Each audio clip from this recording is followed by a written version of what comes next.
27 octobre 1942. Le soleil n'était pas encore né au-dessus du Pacifique Sud, à 680 km au nord-est de Guadalcanal, lorsque le commandant Edward P. Parker a resserré l'USS Northampton. Ses yeux, fixés dans les flammes de l'USS Hornet, ont été témoins du moment où le dernier porte-avions opérationnel américain dans la région coule, emportant avec eux 140 marins et ce qui restait de la puissance navale américaine dans le Pacifique. Les flammes des réservoirs de carburant cassés ont transformé la mer en un miroir de feu, reflétant la catastrophe qui secoue sur la flotte. Dans son journal personnel, note qui pourrait lui coûter sa carrière pour le défaitisme, 4 porte-avions en 10 mois. Si nous continuons de cette façon, il ne reste plus rien avant Noël. Ce fut la 4e défaite en 1942, Lexington, coulé dans la bataille de la mer de Corail le 8 mai, Yorktown, détruit à Midway le 7 juin, Gap, torpé près de Guadalcanal le 15 septembre, et maintenant le Hornet, victime de Santa Cruz.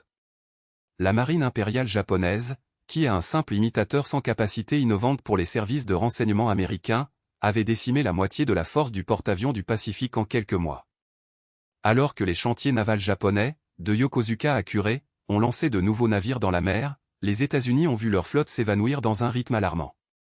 Mais à 5950 km de là, à Newport News, en Virginie, un soldat nommé Margaret Thompson a commencé son quart de nuit sans imaginer que, dans les premières heures de désespoir, le plus grand miracle industriel de l'histoire navale était né. Ni elle ni le commandant Parker ne savaient que ce moment de défaite apparente a marqué le début d'un tour épique, non pas par un génie tactique ou une supériorité technologique, mais par la force brute d'une nation qui, finalement suscitée pour la guerre, transformerait les chantiers navals en usines de Vitria.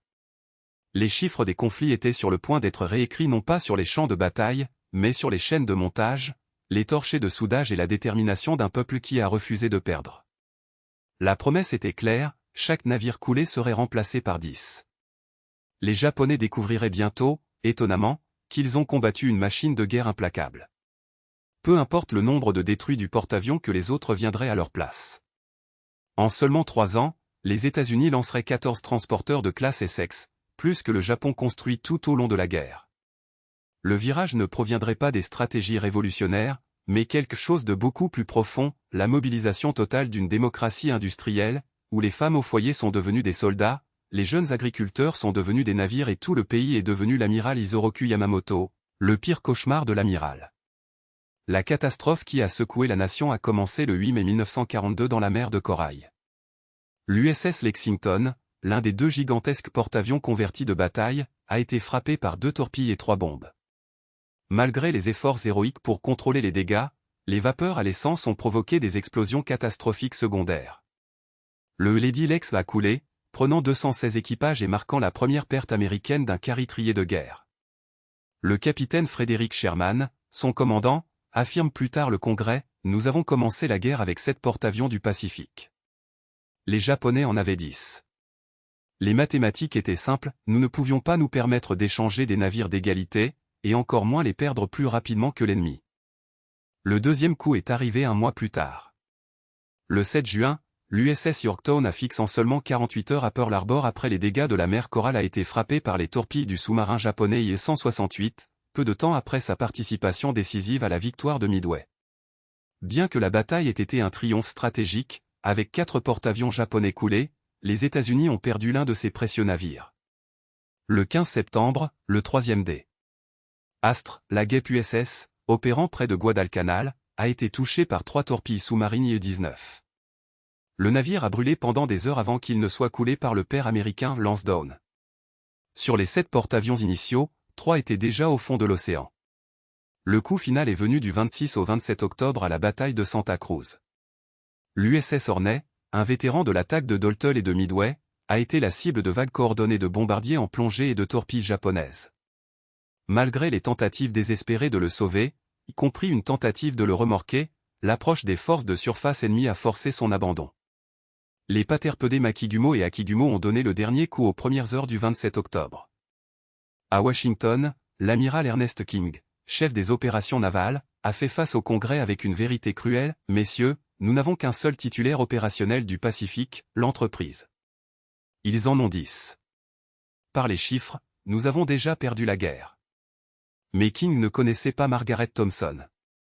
Je ne connaissais pas les 1,7 million de travailleurs qui, jusqu'en 1944, inonderait les chantiers navals américains.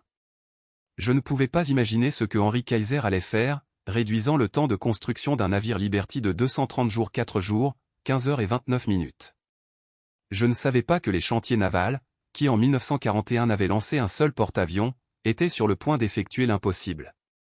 La révolution n'a pas commencé dans des salles de stratégie, mais dans les bureaux de comptabilité de Newport Shipbuilding. Le 8 décembre 1941, un jour après Pearl Harbor, le superviseur Clay Bedford a rassemblé ses gardiens avec une commande claire: oubliez tout ce qu'ils savent sur la construction navale. Construisons le porte-avions comme Ford fait des voitures. Le changement est venu d'une observation simple mais géniale, par Helen Matthews, une ancienne Prudence nouvellement embauchée. Voyant les travailleurs boucler des assiettes de la coque un par un, elle a demandé: pourquoi ne courent-ils pas tout à la fois, comme un tissu au lieu de milliers de points séparés? L'idée, remplacer les rivets de soudage, a été initialement ridiculisée jusqu'à ce qu'ils se rendent compte, le soudage réduirait le temps d'assemblage de 75%. Et, mieux encore, c'était une compétence qui pouvait être enseignée dans les jours, pas dans les années nécessaires pour former une croûte de maître. Jusqu'à l'été 1943, le porte-avions de la classe Essex a quitté les chantiers navals à un rythme hallucinant. L'USS Essex lui-même, dont la quille a été lancée le 28 avril 1941, a été commandé le 31 décembre 1942, à seulement 20 mois depuis le début à la préparation au combat. Mais ce n'était que le début. Au chantier naval de Brooklyn, l'assembleur Jusp de Gigio, cousin d'un célèbre joueur de baseball, a mené une équipe qui a révolutionné l'installation d'ascenseurs d'avions. Au lieu de les assembler par pièces sur place, ils ont préfabriqué l'ensemble des plateformes terrestres, réduisant le temps de construction en semaines. Des plateformes entières, chacune pesant des centaines de tonnes, ont été érigées par des grues colossales et positionnées avec une précision millimétrique, une chorégraphie industrielle qui a permis de permettre 6 semaines par porte-avions. Les innovations que Henry Kaiser pionnier a mises en œuvre dans Richmond se propagent comme du feu en paille sèche dans l'industrie navale. La préfabrication a transformé la logique de la construction, les maisons de contrôle, les tours de commande et même les sections de pont entières ont été montées sur des zones de production spécialement conçues, où ils pouvaient être construits sur le côté ou même à l'envers. Les soudeurs ont travaillé dans des positions ergonomiques, produisant des coutures plus rapides et plus fortes et avec des défauts presque inexistants. Ce qui exigeait auparavant 1000 travailleurs en un mois a maintenant été exécuté pour 200 en une semaine. Les chiffres ont commencé à reprendre une cadence terrifiante. L'USS Yorktown, CVED, dont la quille a été lancée le 1er décembre 1941, l'Intrépide le même jour avait commencé sa construction a été commandée le 15 avril 1943. Son frère d'acier, l'USS Intrepide, l'a suivi le 16 août de la même année. L'USS Hornet, CVE-12, avec une quille battue le 3 août 1942, est entré en service le 29 novembre 1943.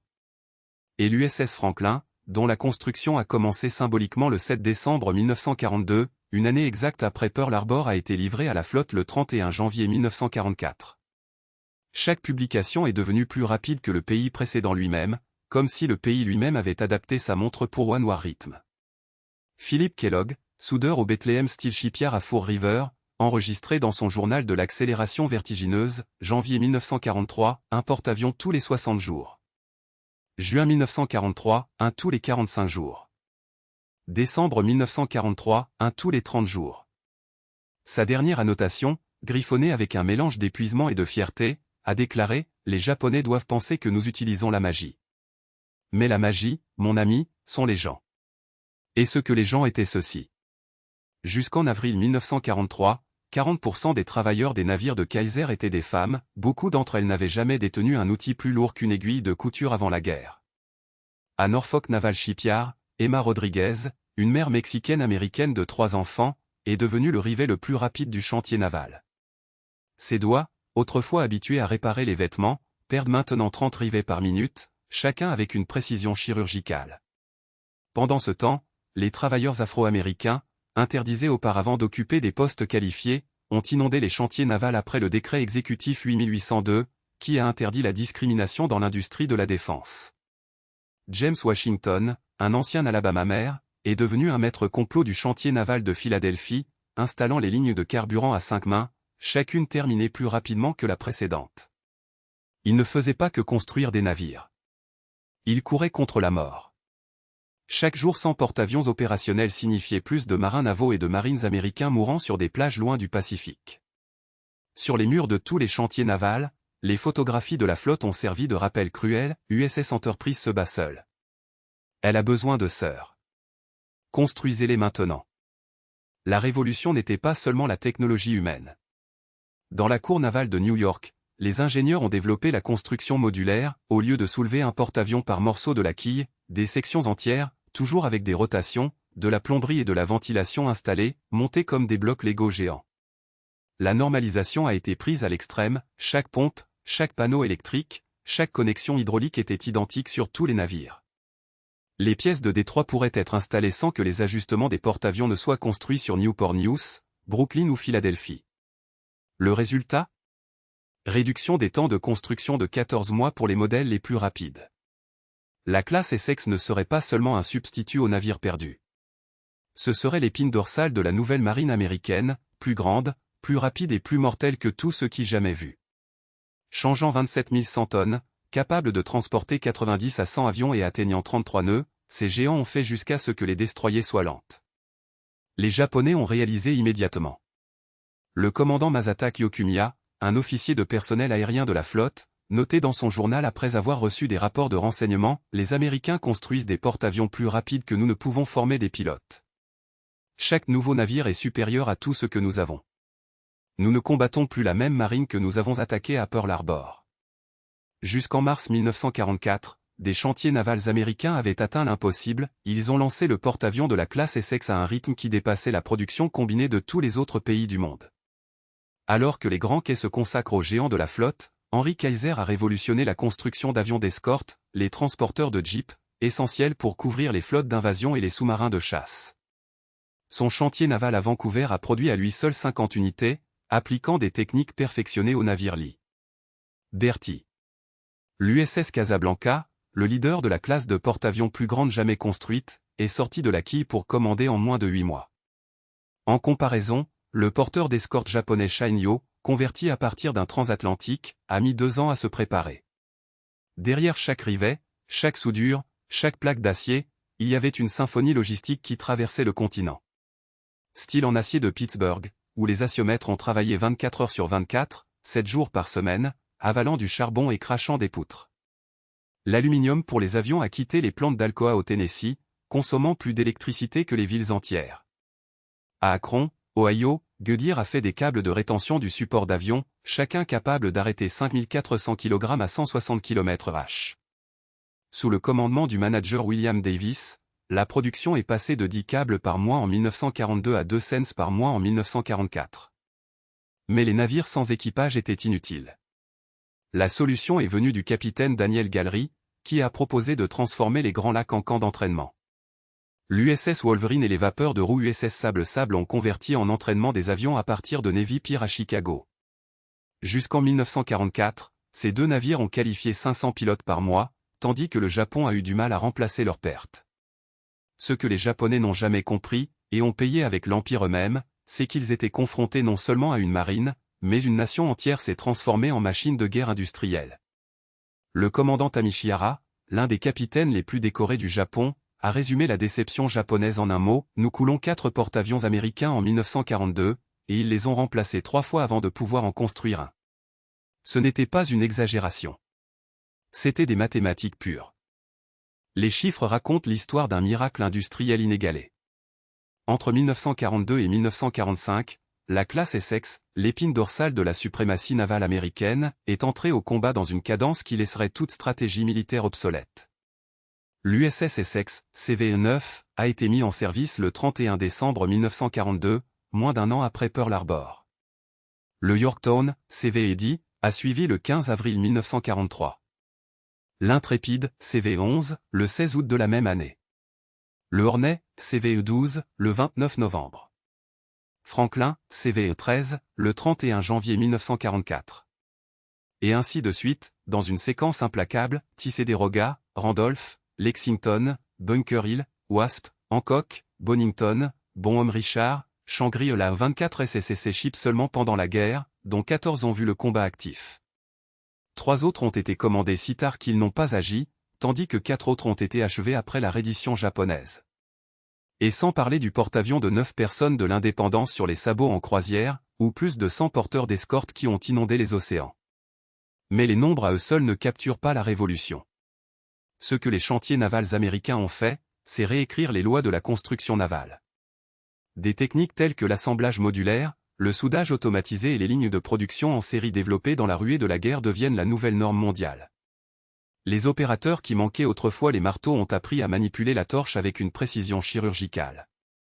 Les femmes qui n'avaient jamais marché dans une usine ont dominé l'art de souder des plaques d'acier de 50 mm comme si elles étaient à coudre. Les Afro-Américains, précédemment confinés au travail manuel, ont prouvé qu'ils pouvaient exploiter des milins pour la même dextérité que n'importe quel ingénieur. La guerre a non seulement forgé des navires, elle a forgé une nouvelle Amérique. Jusqu'en 1945, la production de porte-avions avait même dépassé la capacité d'entraînement de la marine. Les navires ont quitté les chantiers navals plus rapidement que la bureaucratie pourrait enrôler l'équipage. L'amiral William Halsey, avant le Congrès en 1946, est allé directement « Nous sommes passés d'une pénurie désespérée de porte-avions pour avoir plus que ce que nous pouvions utiliser. Aucune nation dans l'histoire n'a jamais construit. La guerre est expédiée à ce rythme. » Et ce n'était pas seulement la quantité. C'était la qualité de l'échelle industrielle. Chacune qui est descendue à la mer était plus élevée, plus rapide et plus mortelle que ses prédécesseurs. Alors que le Japon avait du mal à remplacer les cavaliers vétérans, les Américains ont formé 500 nouveaux aviateurs par mois, seulement dans les Grands Lacs. L'impact social était aussi profond que l'armée. Des villes comme Richmond, en Californie, ont explosé de 23 000 à 130 000 habitants en 3 ans, entraînés par la migration des travailleurs vers les chantiers navals. Plus de 3 milliards de dollars, l'équivalent de dizaines de milliards aujourd'hui, ont été injectés dans l'économie en salaire, un argent qui a construit la classe moyenne américaine. Les barrières raciales et de genre, érigées pendant des décennies, se sont effondrées sous le poids de l'urgence. Margaret Thompson, le soldat de notre début, n'a pas fait exception. En 1985, à 67 ans, elle se dirigeait vers 5000 anciens collègues de Newport News avec une vérité brute. Aujourd'hui, ils nous ont appelés « la plus grande génération ». Nous n'étions pas grands. Nous étions furieux. Ils ont coulé nos navires, ont tué nos enfants. Nous avons répondu de la seule façon dont nous savions, nous avons construit plus qu'ils ne pouvaient rêver. Harbor. Le Japon n'a compris la taille de la catastrophe que lorsqu'il était en retard. En 1962, le contre-mireur Hideo Yano, de la force maritime de l'autodéfense du Japon, a visité le chantier naval de Norfolk, où tant d'Essex étaient nés. Arrêté là où le Yorktown avait été libéré, il a murmuré à travers un interprète, « Nous savions que vous construisiez des navires. Mais nous n'avons jamais imaginé cette échelle. » Comme si nous combattions une nation qui, dans un seul chantier naval, produit ce que tout notre empire pourrait à peine correspondre. L'amiral Chester Nimitz, architecte de la victoire du Pacifique, était encore plus catégorique, la guerre a été décidée en 1943, non pas dans une bataille, mais pour le moment, nous avons lancé de nouveaux porte-avions.